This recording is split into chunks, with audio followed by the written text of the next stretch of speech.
اور یار آپ کو کیسے سمجھایا جائے ان مولویوں کو جو عورتوں کے سامنے بیٹھ کے رمضان کی نشریات کر رہے ہوتے ہیں؟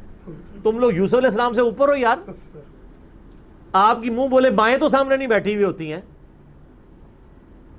وہ بھی بیٹھی ہوں تو آپ ان کے سامنے نہیں آ سکتے اس طریقے سے. اور باقی لوگ تو پھر بھی یا کرتے ہیں, مولوی تو ایسے آنکھوں میں آنکھیں ڈال کے جواب دے رہے ہوتے ہیں, اور مصیبت ہماری جان کو پڑی ہوئی ہوتی ہے. تو خدا کے لیے اس فتنے کو سمجھیں. لہذا یہ جو درود بھی سکھا رہے ہیں نا, یہ نبی علیہ السلام کا محبوب درود نہیں ہے جب تک صلی اللہ علیہ وآلہ وسلم پورا نہیں پڑھیں گے. میں نہیں کہتا کہ صلی اللہ علیہ وسلم پڑھنا گناہ ہے, نعوذ باللہ, یا یہ غلط ہے. نبی علیہ السلام کے ساتھ جو آپ عشق کا دعویٰ کر رہے ہیں نا, یہ بڑا عشق کا دعویٰ کرتے ہیں. ان کی یوٹیوب پہ ویڈیو سب چڑھی ہوئی ہیں, آقا جی کے کتے ہیں وو وو وو وو. سر آپ ہنس رہے ہیں, یعنی یہ وہ نعرہ لگواتے ہیں, وہ کہتے ہیں آقا جی کے کتے ہیں, اور پیچھے جو نیچے والے ہیں وہ کہتے ہیں وو وو, وہ سکھاتے ہیں کہ آپ یہ کہو وو وو. تو نبی علیہ السلام کو تو یہ کتے پسند نہیں ہیں. وہ کہتے ہیں ہم عشق میں کہہ رہے ہیں کتا بڑا وفادار ہوتا ہے, اور پھر دلائل دیکھیں کیا دیتے ہیں, یہ بھی دیتے ہیں, بریلوی دیوبندی بھی دیتے ہیں. وہ کہتے ہیں جی سیدنا علی کے لیے حیدر کا لقب ہے کہ وہ شیر خدا ہیں, حمزہ ابن عبد المطلب کے لیے ہے وہ شیر خدا ہیں, تو اس کا مطلب جو ہے وہ مانوی تو نہیں ہے. یہ کیا گستاخی ہے, شیر کی تو دم ہوتی ہے. وہ صفت کے طور پہ بیان ہوا ہے شیر خدا, ٹھیک ہے. وہ کہتے ہیں استعارہ ہم کتے کے ساتھ کرتے ہیں, کتا بڑا وفادار ہوتا ہے. سر کتا وفادار تو ہوتا ہے لیکن کتا نڈس بھی ہوتا ہے. دوسرا, آپ نے برا نہیں ماننا, آپ کے بیٹے کو ہم اگر کہنا شیر دا پتر تو آپ کو اچھا لگے گا, اور جو کتے دا پتر کہیے تھے استعارے کے طور پہ, مدینے دے کتے دا پتر ہضم ہو جائے گا. مدینے کے شیر کا بچہ کہیں گے تو سب کو اچھا لگے گا. یا کوئی شخص کہ میں شیر دا پتر ہاں, اس کی بجائے وہ کہ وہ والا, اس طرح پبلکلی عام بھی نہیں ہوئی. کون سا اس نے یوٹیوب پہ کلپ بنایا کہ لاکھوں لوگوں نے دیکھ لیا ہو. یہ مجھے بھی کہتے ہیں نا, مجھے کہتے ہیں جی وہ دیکھیں حضرت عمر بھی اس وقت انہوں نے کہا میں جا کے نا مدینے میں خطبہ دوں گا, ادھر پبلکلی خطبہ نہیں دیا. تو مدینے میں جا کے انہوں نے کسی کمرے میں تو خطبہ نہیں دیا تھا, مسجد نبوی میں اوپن خطبہ دیا تھا. اور میں آپ کو وثوق سے کہتا ہوں کہ اگر یہ یوٹیوب پہ کسی نے ویڈیو چڑھائی ہوتی نا, حضرت عمر میرے حاج ہوتے اور اس وقت کسی نے ویڈیو چڑھائی ہوتی کہ عمر مر جائے تو ہم فلاں کو خلیفہ چن لیں گے, تو یوٹیوب پہ ہی حضرت عمر کا بیان آ جانا تھا, تیری رپلائی ٹو فلاں, ٹھیک ہے, بالکل. تو عبد الرحمن بن عوف نے کہا کہ ابھی تو فتنہ اتنا عام نہیں, جس طرح ہم بھی کہتے ہیں جو فتنہ عالمی نہ ہو ہم اس کا جواب نہیں دیتے, عالمی فتنے کا جواب دیں گے. ایک بندہ اپنی سیٹ چھوڑ کے آپ کی سیٹ پہ آیا ہے, اس کو چھوڑ کے آپ فون سن رہے ہیں, تو اس سے بہتر ہے وہ اپنی سیٹ پہ بیٹھے, آپ سے فون پہ بات کرے, تاکہ آپ کم از کم کمفرٹیبل زون میں خشوع اور خضوع سے اس کی بات تو سمجھنے کی کوشش کریں. اور یہ تو بدتمیزی کی انتہا ہے کہ فون بھی نہیں آیا ہوتا, ایک بندہ بات کر رہا ہوتا ہے اور وہ بندہ اپنا وہ میسیجز چیک کر رہا ہوتا ہے, یہ وہ تھوڑی دیر بعد کہتا ہے ہیں, اور اگلے بندے کہتا ہے ابھی بات ریپیٹ کر, کرے نا تو مارنی نہیں بس انوینج کرنا کہ دل تے پہ کرتا ہے. یہ وہ غیر اخلاقی رویے ہیں. تو اس طریقے سے عورت قربانی بھی کر سکتی ہے, لیکن وہ پھر عورت یہ نہ ہو خون دیکھ کے خود ہی بے ہوش ہو جائے. میں آپ کو بتاؤں بعض بڑے بڑے یعنی وہ صحت مند لوگ ہوتے ہیں, وہ اپنا خون دیکھ کے بھی بے ہوش ہو جاتے ہیں. میں ایک دفعہ آپ کو مزے کی بات بتاؤں, یہ یعنی ہمارے جہلم میں بھی ویلفیئر ٹرسٹ بنے ہوئے ہیں جو جہاں آپ بلڈ ڈونیٹ کر سکتے ہیں. تو میں نے اکثر بتایا کہ 4 مہینے میں ایک دفعہ بلڈ ڈونیٹ کرنا چاہیے, آپ کی صحت کے لیے بھی اچھا ہے اور ایک ثواب کا کام بھی ہے. تو میں ایک بلڈ بینک میں چلا گیا بلڈ ڈونیٹ کرنے کے لیے. تو اس نے نا جب وہ مجھے لگایا نا, تو اس نے مجھے خون کی تھیلی تھی نا وہ اس نے بیڈ کے نیچے کر دی نا. تو میں نے کہا یار اس کو نیچے گھسیٹو, سامنے رکھو. وہ کہتا ہے سر جی یہ تو لوگ اپنا بلڈ دیکھ کے ادھر بے ہوش ہو جاتے ہیں. اس نے مجھے پھر پریکٹیکلی بتایا, کہتا ہے ادھر ایک بندہ ہے 6 فٹ کا, اتنا موٹا تازہ, بلڈ دینے کے لیے. کہتا ہے اس کو میں نے سوئی لگائی نا, جیسے ہی خون نکلنا شروع ہوا نا وہ خود بے ہوش ہو گیا اپنا خون دیکھ کے.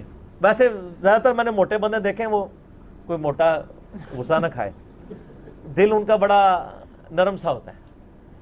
تو وہ کہتا ہے جی سر کہ اس دن سے پھر ہم یہ تھیلی چھپا کے رکھتے ہیں, اپنا خون اتنا نکلا ہوا بندہ تھیلی میں دیکھ لے تو یہ معاملہ ہو جاتا ہے. تو یہ عورت بھی وہی کرے کہ جن عورتوں کے بارے میں اکثر ہم خبروں میں سنتے ہیں کہ خاوند کے ٹکڑے ٹکڑے کر کے انہوں نے کھا لیے. اتنی کوئی طاقتور یہ سنا نہیں ہے آپ نے ایک عورت وہ ٹکڑے کر کے. تو اگر کوئی اتنی بہادر عورت ہے یہ ٹکڑے کرنے کی میں مذمت کرتا ہوں تو وہی جانور کو بھی ذبح کرے جو اپنے خاوند کو بھی ذبح کر سکتی ہے. ہاں اکیلے نہیں کرتی لیکن پھر بھی وہ شامل تو ہوتی ہے نا. جی ٹھیک ہو. اور میں بھی آج کل ایک آزمائش سے گزر رہا ہوں. میں وہ مارکیٹ میں آپ کو پتا ہے چوزے آئے ہوئے ہوتے ہیں نا جی, تو وہ بچے ضد کر رہے تھے تو ہم نے مارکیٹ سے چوزے خرید کے پال لیے. وہ آپ اگر 20 خریدیں تو 3-4 بچ جاتے ہیں بیچ میں سے. وہ اس لیے کہ وہ ریجیکٹڈ چوزے ہوتے ہیں جو بیمار ہوتے ہیں تو وہ مارکیٹ میں آ جاتے ہیں تو وہ پھر یا قسمت یا نصیب. حالانکہ میں نے ساروں کو ویکسین بھی کرائی, ہمارے گھر سے قریب ہی ہے ہاسپٹل جانوروں کا, تو اس کے باوجود وہ البتہ ان میں ایک چوزہ ایسا نکلا, مجھے چوزہ ذہن میں آ گیا, کل اس کو ہاسپٹل میں لے گئے. وہ چوزہ بڑا تو ہو گیا لیکن اس کے جسم پہ بال کوئی نہیں ہے. جیسے وہ یہ پیدا ہوتی ہے, یعنی یہ جو چڑیا کا بچہ ہوتا ہے نا بالکل گوشت اس کا اس طرح وہ اتنا بڑا ہو گیا تو اس طرح ہی نظر آتا ہے. چاند ایک جگہ پہ تھوڑے تھوڑے بال نکلے ہوئے, بال ہے ہی نہیں ہے.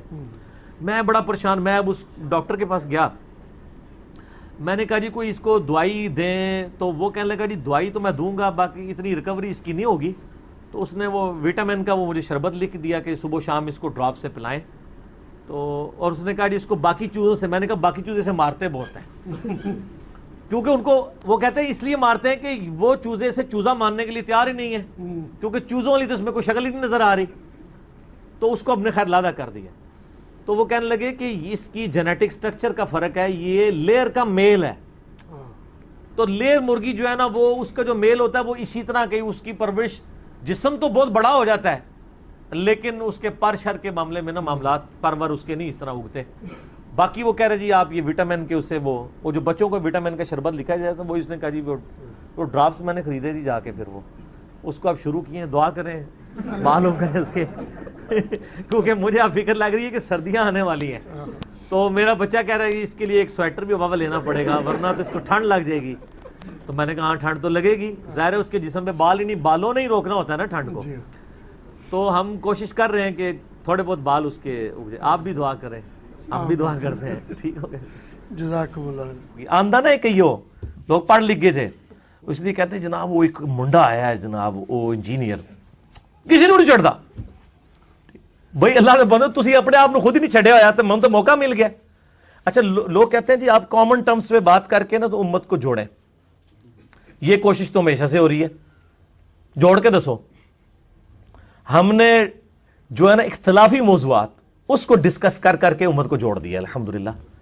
کیونکہ جب ایک بلی کو پتا چلا کہ یار یہ میری دم کٹی ہے تو باقیوں نے بھی کٹی ہے, انہوں نے کہا چلو ٹھیک ہے پھر کٹھے ہی ہو جانے ہیں.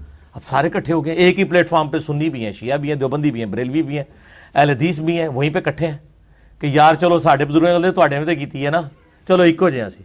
تو یہ ایک بڑے کارگر رہا ہے, بجائے کامن یعنی کامن ٹرمز پہ کٹھے ہوئے ہیں, لیکن کامن ٹرم یہ کہ تواڈے باوے بھی ہاتھ کر گئے تواڈے نال, ساڈے نال بھی ہاتھ کر کے گئے نے, یار آؤ گلے رکھ کے روئیے, دونوں نے باوے نے ایک دوسرے نال ہاتھ کیتا ہے.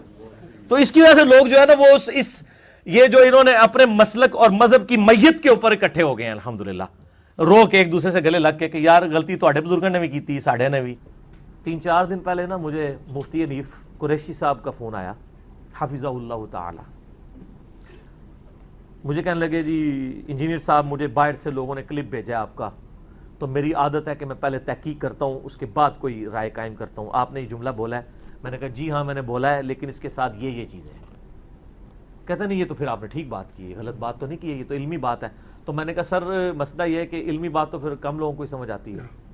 تو میں نے کہا یہ میری مجبوری تھی بیان کرنا. کہتے نہیں انجینئر صاحب اس مسئلے میں کوئی مسئلہ نہیں, اگر آپ نے یہ ساتھ بولا ہوا ہے تو نہیں. تو میں نے کہا اب آپ ان علماء کو بھی پوچھیں جو لوگ آپ کو کلپ بھیج کے آپ کو یہ ابھار رہے ہیں کہ آپ میرے خلاف ویڈیو ریکارڈ کروائیں, تو خدا کے لیے پہلے ان کا میں نے اسی لیے آپ سے پوچھ لیا. تو شکر ہے انہوں نے پوچھ لیا, ورنہ اس کلپ کے ساتھ مفتی حنیف قریشی صاحب کی تصویر لگی ہونی تھی تھامنیل پہ. بچ گئی ہے نا تصویر لگنے سے, آپ کسی اور کی لگے گی. تو دیکھیں فائدہ ہی ہوا ہے نا. اسی لیے سورہ حجرات میں آیا نا کہ اگر کوئی فاسق خبر لے کے آئے تو تحقیق کر لیا کرو, کہیں تم جہالت میں کسی قوم کو نقصان نہ پہنچا بیٹھو. آج تو اس سے بھی اگلا ورژن ہے, اپنے آپ کو ہی نہ نقصان پہنچا بیٹھو کہ تمہارے خلاف کلپ آ جائے. اور بخاری مسلم کی حدیث ہے کسی شخص کے جھوٹا ہونے کے لیے کافی ہے کہ بغیر تحقیق کے وہ سنی سنائی بات آگے کر دے. جی تو یہ اس طریقے سے ظلم کرتے ہیں. تو وہ شکر ہے انہوں نے